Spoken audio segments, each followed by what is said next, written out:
Marso 5, 2023, ikaduhang simana sulod sa Kwaresma. Pagbasa gikan sa Santos nga Ebanghelyo sumala ni Mateo. Tapos sa unom ka adlaw, gidala ni Jesus si Pedro ug ang magsuon nga si Santiago ug si Juan ngadto sa usa ka taas nga bukid.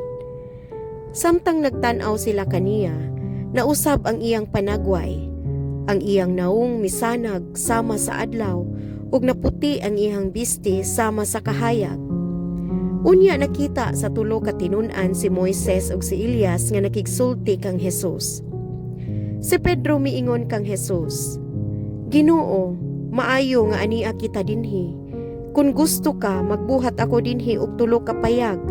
Usa alang kanimo, usa alang kang Moises ug usa alang kang Elias." Samtang nagsulti siya niini, usa ka masanag nga panganod mitabon kanila, ug unya usa ka tingog gikan sa panganod miingon, "Kini ang pinangga kong anak nga akong gikahimutan, pamati kamo kaniya."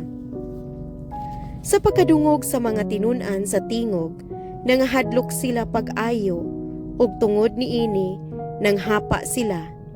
Miduol si Jesus ug gihikap sila, "Tindog, tindog kamo ug ayaw kahadlok," miingon siya.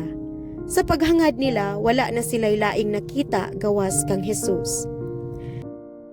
Samtang nang lugsong sila sa bukid, gipinahan sila ni Jesus, "Ayaw ninyo isugilon kang bisan kinsa kining panan-awon nga inyong nakita, hangtod nga mabanhaw na ang Anak sa Tao." Ang Ebanghelyo sa Ginoo. Daygon ko ikaw, o Kristo.